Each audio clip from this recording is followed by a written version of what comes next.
Hello guys, and welcome back to Strategic Command World War II World at War with our Axis playthrough. In the last episode, we moved into August of 1941. The oil embargo has been set against Japan. We must reclaim the DEI for all that amazing oil that will fuel our war effort. We are preparing for Pearl Harbor, maybe a turn too late for my plans, but we are preparing. We've done everything that we're going to do in China already at the end of the last episode. And so now I need to spend these points. We have 239 MPPs remaining, and I need to put as much of this as possible, ideally, into getting ready for the big initial amphibious invasions as we stretch out and try to claim as many of these Pacific countries and territories, and especially oil locations as possible to fuel our MPPs, keep us self-sustaining, allow us to win in China, and other things that are technically not related to our long-term plans, but Japan has to do something. Firstly, I gotta get the special forces that are already at sea, at least these ones, moving. They're gonna head down towards Java down here. We could go straight there, or we could take a route that puts us in a port a little bit sooner, because I believe these long-range transports hold their supply so long as they're at a port, or at least in supply. Doesn't look like a normal transport does. I believe that was something I came to the conclusion of last time. So I'm just gonna naval cruise these things down here, just into ports. They're not docking or anything. Obviously, we're not having this guy disembark or whatever. Embark? Embark, yeah, that's the correct word. We have 3 special forces here that need to embark, and then after that we have 1, 2, 3 remaining that need to embark. These 2 right here would be heading over towards Hawaii with my plan I came up with at the last episode. This one may only actually be using a normal amphibious transport, which would make it a little bit cheaper. If I'm just sending him, for example, straight to Davao, someone needs to go to Davao. I'm thinking you right here can be pegged for... well, Manila's very important. Davao has to fall. This isn't going to be like the real invasion of the Philippines. I don't have to land at Apari. I don't have to take Legazpi, right? I just have to take Davao and Manila. Maybe even just Manila, I'm not sure. But ideally, I'll try to aim for those 2, so I'm not quite sure what the third guy here is really going to aim for. Maybe one of them could come down here towards Davao, and then this guy could just go somewhere else. Or, well, he could just go right past and then go for Brunei or something. Step on Brunei, take that, and then head for Kuching, going through overland, for example, through the oil field as he goes. That could be a way to do it. Also, I don't think I included this special forces in literally any of that math, but that's fine. Don't worry about it. It's okay. It's okay. So, let's start with you. Long range amphibious transport, 70 MPPs. Yep, puts you in there. Just going to leave you there for right now. Would like to just leave you supplied. Long range amphibious transport, yes. From Osaka. We have now, oh, well, okay. From Kyoto, I guess. They never go where I want them to go. I swear to God, they never go where I want them to go. 99 MPPs remaining. I can't really do any research with that. There's no point. I've done everything else I'm gonna do. I'm intentionally pouring less MPPs into fueling my land war right now while I kind of try to start this up so suddenly. So I could put this into, for example, getting some cores or whatever transporting, getting this paratrooper transporting, or just focus everything right now. I'm thinking I'll just focus everything right now, yeah. So we're going to take this right here, put it into a long-range amphibious transport. Even though it's going to be not in a port, it'll be in supply, very high supply, technically. I'll move it down just a touch. We'll see how supply interacts with these things next turn because of this. 29 MPPs remaining, yeah, that's fine. I just want to make sure I get like 3 out, because I think I have, okay, now, so 1, 2, 3, 4. Okay, there's 4 more, yeah.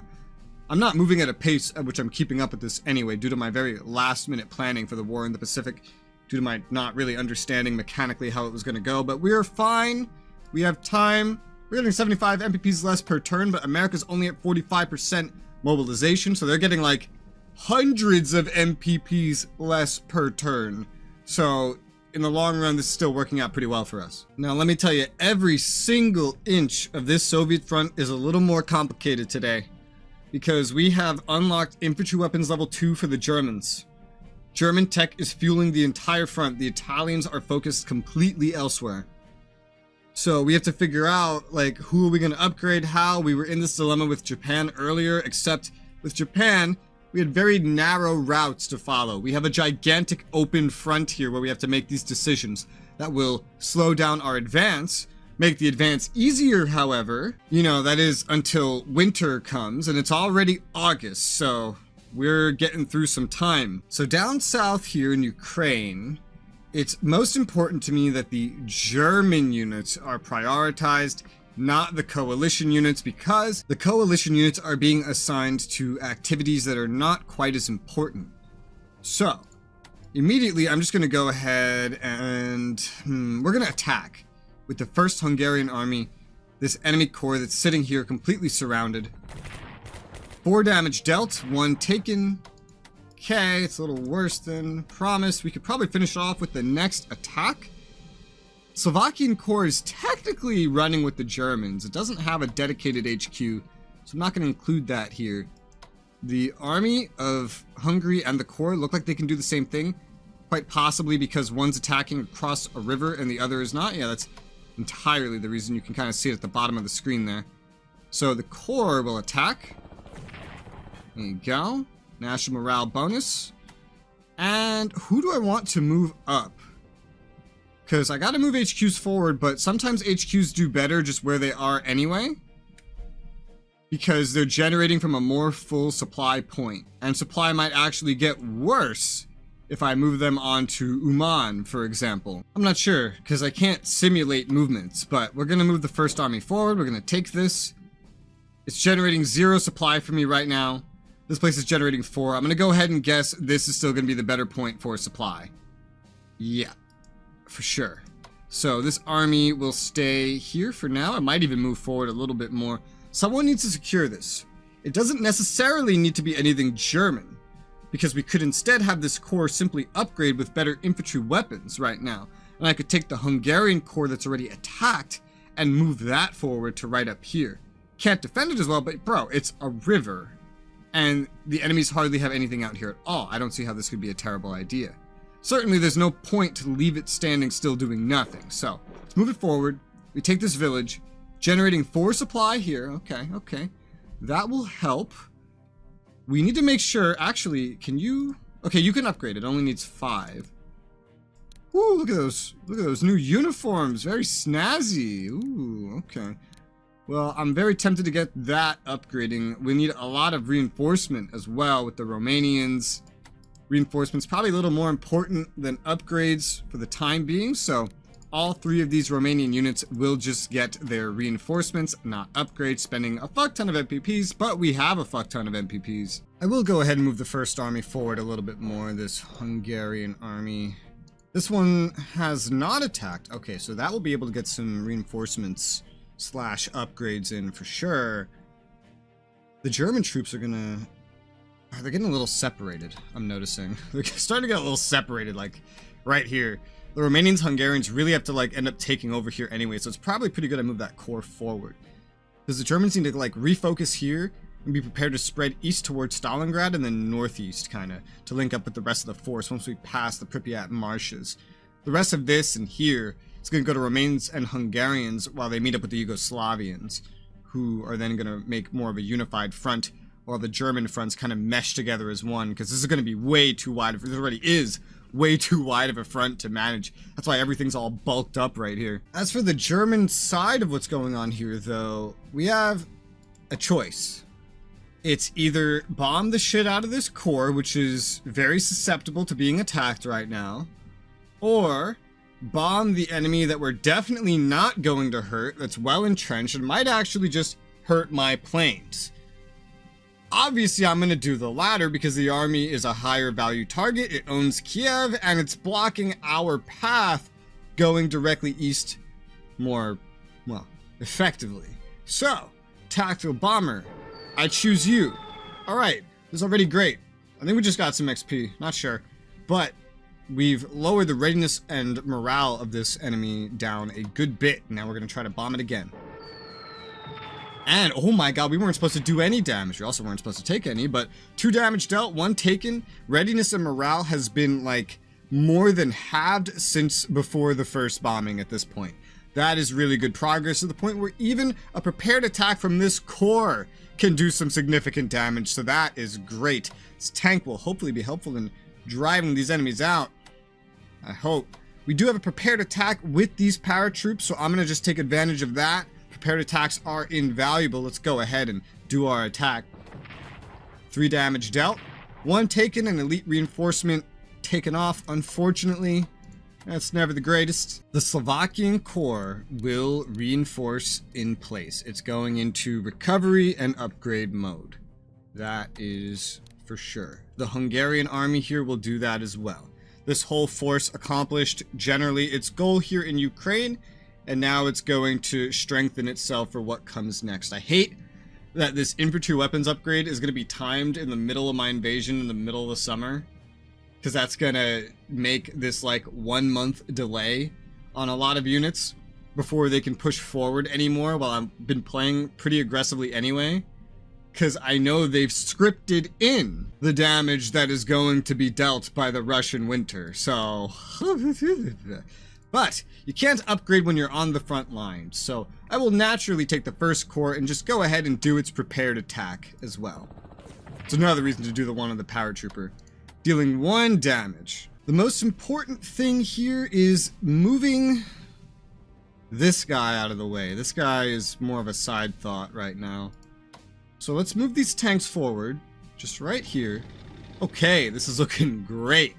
This tank doesn't need to get elite reinforcements, that's an afterthought, and it's already fully upgraded. So, given the state of all the infantry around here, it's in the best position to push this offensive for us. Let's give it a shot.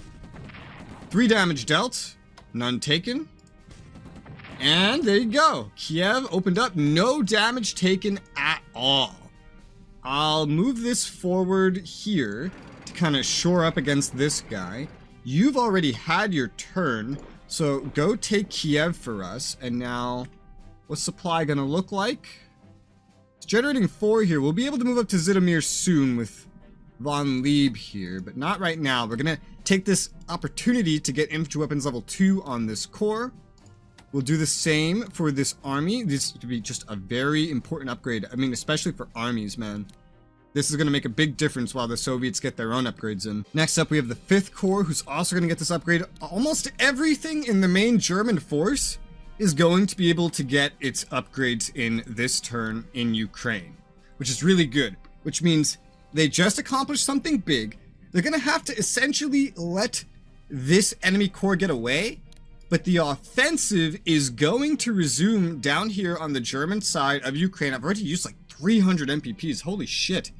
It's more than a third of what I had for the turn, and that's still a lot. That's more than Japan's making in a turn right now. But we're going to be able to resume the German offensive basically this upcoming turn. There'll be a little more upgrades to do next turn, but most everyone is going to be generally upgraded and ready to go. So we'll be able to keep pushing into what seems like a very generally undefended location. They don't seem to be able to manage it all at once, and things like this that could have gone over here. Did that? Okay, no. Ilya Muromets, yeah. Could have gone elsewhere. Are now coming down here, which is great. Although it's holding off a lot of my troops, I must say.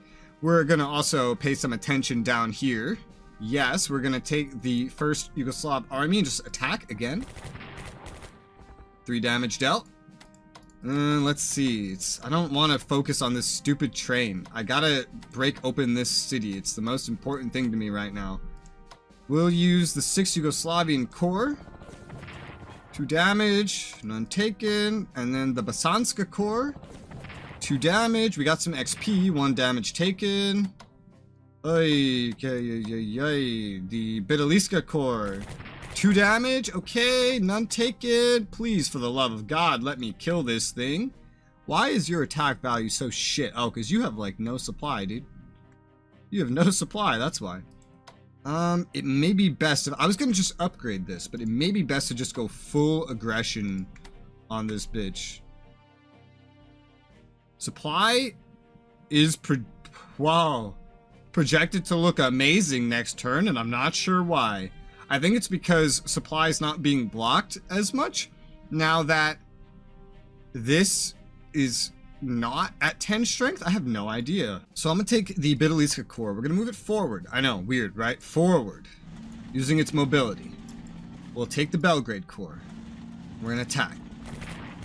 And then there you go. We have finally wiped out this enemy core. Good fucking god. Someone has to sit on Grozny now. I'm gonna put the 1st Yugoslavian army there. Because if this train stays here, I'd want the strongest unit to have the ability to use a prepared attack against it. Now, partisans. So we're about to start moving up, and we have partisans to worry about in the Caucasus. Oh, we also have partisans to worry about over here. Oh, not yet. That's gonna come later. Also across the Dnieper. Oh, that would be so unfair if I owned that. I know it's not going to happen while I'm here, but imagine if I owned this, but no towns around it, and they still got a partisan unit out of it, never even stepped on it. That would suck. But we're going to have to move some garrisons around. So I'm definitely leaving this garrison at Ankara. I feel like I may as well move this one. I'm not really sure. I feel like I should have one on Istanbul because it's an alternate capital. I don't really think I'm doing that, am I, for any other country? Like, I'm not doing that with Germany. So maybe that's not even really worth it. Just capital is enough, considering I'm fighting AI. I don't expect the AI to do any invasion, so I don't have to be overly careful. I just have to be careful enough. So, yeah, alright, this is fine. So, the Edirne garrison... Where is the partisan exactly? On Baku? Okay, well, we'll just move straight to Baku. We'll just force march that over to Baku. Very good. The HQ is going to stay here for now. No point moving it until we can actually go and step on Grozny safely. And then it's going to be weird because we're going to have to go into like several different directions. But we have a push coming from this direction. We could just head this way. There's not a whole lot of point to that though, because there's not a whole lot of value over here currently. So just kind of trying to crush everything here, which is especially around Stalingrad. Somehow pushing towards Stalingrad would probably be very smart. Yeah. Well, we will get operating the garrison at Izmir. I'm going to send that just north of Tbilisi for right now. Naturally, while still looking over here at this front, generally we do want to get the tactical bombers moving. They can't upgrade. They've already done attacks. So we'll continue moving them southeast, both of them, as far as they can go, generally in a direction where they can be useful. We will upgrade their fighter escorts with long-range aircraft 1 that will allow them to, well, for one, escort a little bit better, seeing as I'm not moving them up, and 2, just get an upgrade in now while they have a chance, since there were no enemy escorts to have to worry about in the bombing that we did this turn. Now, the thing about this front is it's kind of in a lull already. We're running into enemies that have infantry weapons, and we're running into the best tanks the enemies have to offer. Therefore, other than our tanks, which are already generally fully upgraded, we have perfect opportunity to upgrade everyone except this paratrooper on the front. We could even upgrade that. It's just, well, we could reinforce it. We could upgrade it by moving it backwards, and then we could upgrade it, but it needs to be reinforced anyway. So I could just spend this turn kind of just getting tanks into position, maybe swapping still, even then, with the goal of, improving things in this region. And what's supply here? 664. I do feel like getting this HQ over here might be beneficial, but then I would need to move something up. I need to change things a little bit, move things around, because I'll tell you right now, I'm reinforcing this plane, I'm reinforcing this plane. They've been bombing so much and taking damage, they need the opportunity to just go ahead and get these upgrades. Do you have naval weapon upgrades? When the hell did I do that? Oh no, you spawned with that. You're the Africa bombers, right? And so, of course, we're going to go ahead and also use this opportunity to get long-range aircraft 1. Long-range aircraft 1. We're going to be spending a lot of MPPs on units right now, just due to all the potential for upgrades. Yeah, so I think I have an idea of how I'm going to do this. So I have 5 action points. Okay, so this could work. So if I take the Rommel HQ and move it down here, right? And then I swap it with this army. It can end its turn here. And now we have better supply. Well, we have better supply at least right here, so that's something. This one, the Von Bach, can probably move forward as well. We need to focus supply over here, primarily. And then I can, this one spot here is really just like the most inconvenient spot to look at and deal with. But generally what I'm thinking is, I then move these panzer tanks forward, right? And now we have 6 supply next turn. It'll be 5 here, which is unfortunate, but I will swap the paratroopers back. Does that allow me to reinforce to max? No, it doesn't. So then we'll just get the upgrade right now anyway. Infantry weapons 1. Also long range aircraft for you, because that's actually very important for you. Very cheap compared to something like mobility. And now we're going to get some better upgrades on pretty much everybody that we can, especially by the front. Maybe this army as well. So to start, the 8th Army, of course, which I've just swapped out. 25 MPPs. Dude, like all my MPPs are going to go into this. It's totally worth it, but also like, I gotta start being careful because this might cripple my naval everything in a moment here. This might cripple my naval everything. Now here's something I'm not really sure of is, if you have maritime bombers, can you do big damage to a ship that's in a port? Or does the port somehow protect it? Defense bonuses. Okay, there's defense bonuses. Defense values. Carrier, sub, transport, strat bomber, bomber. I don't think maritime has its own thing. It does seem to provide some sorts of bonuses to bombing. Just for some reason not to, well, apparently to carriers, but I don't usually see it working out like that. So it should be safe if I just take these subs on silent and move them into some of these ports, just for the time being. So let's go ahead and do that, because I don't believe we're going to be moving through this pile up too well at the moment. Actually, this one down here is about to open up. Can we change this? No, maybe not. Oh well, it's fine. If this ends up being a terrible idea, we'll find out. If I can't see over there, theoretically they can't see down here unless they have something with amazing scanning range, like literally right here. So I'm just not going to worry about it right now. We do have these 2 subs that are just kind of moving away from where all the destroyers were, and those should keep going, especially now that USA to UK's up. That's a big fucking deal right there. Both of these are a big deal, really. So just placing in the middle might just be the best. If we want to min-max, though, this is probably what we want to stay on top of. So I'm going to move this sub specifically on top of here. The other one's going to go in the middle for a chance to raid Canada instead, but I know they're not providing as much as America would be providing. And then also UK to USSR, that's another big deal. We do have another sub to deal with that. But I just wanted to kind of figure out what we were reinforcing or whatnot over here while I go ahead and pour more and more money into all of this. For example, the 4th Army needs its infantry weapons as well. I'm going to prioritize armies for sure, even though they're the more expensive ones. The 3rd Army, infantry weapons. Germany does have room for research, but nothing so important that I need to go out of my way to do it. So, upgrade for the 1st German Army as well, 25 MPPs. Gotta make sure I don't really ignore any fronts. I'm not exactly, there is still also the stuff back here. We definitely want to get some upgrades for the tank and maybe the recon especially. That's among the more important things. The things sitting still here maybe don't need any, but they are also cores, so this could solidify their defenses. Again, I'm going to focus on the front first, which is very, very core heavy. So, upgrade infantry weapons, only 15 for them. Okay, that's not so bad. 276, 261, infantry weapons, 246, 231, again, okay, this isn't as bad as I kind of thought it would be. 216 is still pretty bad, though. We're spending everything, man. Whew, imagine how this would look on the chart, man. This would give away that we're doing something crazy. Weapons level 2, 186, yeah, we're not doing any research, it's fine. If I purchase anything this turn, it's literally just going to be like a garrison or something.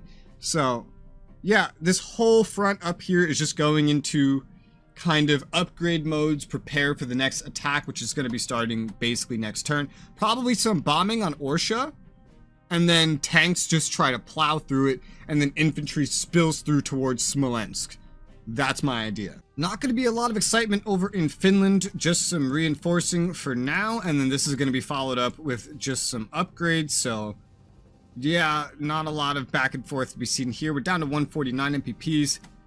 This fighter could get an upgrade, long-range fighters, but it's not going anywhere, doesn't really need it. That money could be better spent elsewhere. For example, upgrading something like this But we also need to pay attention primarily to the active fronts. The Turks, I don't know what the fuck I'm gonna do with the Turks, man. They can get infantry weapons upgrades, yeah, but they have to race against time against the Brits that are currently pushing in against Baghdad. They also have an open front leading towards an HQ sitting around doing nothing in, what is this? What is this? Transjordan. Oh, so Jordan, got it. And getting the HQ across is going to be really difficult. So I had a potentially pricey idea that will allow me to subvert the fact that I didn't diplomatically get Syria to join me and that I'm not invading Syria in order to get here faster. Though my whole initial approach kind of hinges on this. Like, this is a logistical nightmare of a lack of hindsight that would have solved everything. But I have this idea, and I think I'm going to do it. I've been thinking about this all episode, where I upgrade the Toydemir HQ with mobility. Maybe AA for fun, maybe not. That's a lot of money. But mobility, so that way when it does move, it can't fast travel. It can't, like, operate, right? And it can't force march. So those mobility, that upgrade, will allow it to at least get to a town where it could still provide a massive supply buff into Iraq, which right now is a supply nightmare. All right, this is gonna be a really weird seeming decision, maybe, but basically everybody here right now is about to do some force marching. But hear me out, all right? This is all about getting into position while we wait for supplies to go up. Our readiness and morale will go down anyway in low supply areas. This town right here is the only town in all of Iraq with reasonable supply. Therefore, it's one of the most important towns in Iraq. Therefore, the Second Army is going to force march itself all the way over there. Watch. Okay, don't call me stupid yet, alright? They're going to recover, it's going to be fine. What's this HQ going to do to it? Nothing's going to come out of Syria. Syria's not scary. Syria's not against us. Israel is. And then we have Egypt. That is. But they're distracted by Italy, right? Right. So, Second Army, safe. And it's an army. It can hold off here. It can also get a chance to upgrade next turn while it's defending an important point that has enough supply to actually sustain it. Next, the 5th Corps of the Turks, not the Germans. That's just going to go down to Mosul, get across that little thing, that logistical nightmare of sorts. And then let's see here. We can get into some kind of front if I force march. Not too sure how I feel about doing that in the end of the day. I know I can move this garrison, the Iraqi garrison, I can move that off of Baghdad for right now to say right here. And then the 1st Army, no. The 4th Corps can force march right into Baghdad, and even a force march corps is going to defend better than a garrison. So just move that garrison out of the way for now. So now we have a corps in position capable of defending better than anything else can. This army can be force marched basically into position, but not anywhere particularly important. While I also take the 1st Corps here and force march that into position by sending it to this town. And essentially we're forming a roadblock with force marched corps, while the army then catches up, while this army secures the west, corps in the rear. Also, as we try to figure out, well, as we prepare for, by doing, not this upgrade to getting the HQ in as soon as possible. Gonna get that onto Mosul, where it can provide some better supply into Iraq as of next turn. 63 MPPs, maybe not a gigantic reason into moving forward the fighters, but I think I still will. Maybe not, actually. We'll just get long-range fighters instead because its escort range kind of reaches the front right now anyway, so let's just take that opportunity to get an upgrade. And so we're at this breaking point for MPPs. If I want a garrison, it must be German, because those cost 47 and everyone else's costs 50. Or we could go for something like these upgrades that would free up some units to go onto this front as of next turn as soon as possible to get more manpower, where we have an excess of HQs and room for more manpower. And honestly, I think I'm going to focus this because we don't need the garrisons yet. So the Africa Corps tanks, get those fully upgraded. They'll be able to operate next turn. It's very good, very nice. Now, I'm not sure about the recon versus the corps. We have plenty of corps. Maybe some more mobility would be nice. So let's go ahead. Oh, and they spawn with mobility too. Africa reconnaissance, and then I don't think we can afford any more upgrades, no. But in terms of actually operating and then being ready to go immediately the following turn. The recon and the tanks are pretty much ready to go. Now, that's going to extremely limit what I do navally. We still have more things to do. It will be very limited, of course, but that is all I have time for this episode. We have to still take care of Italy, primarily. Everyone else has already done everything, spent everything, and then we should be moving over into the end of August or early September in the next turn. But for now, hope you guys are enjoying the way it's going. Thank you guys very much for watching, and I'll see you on the next one.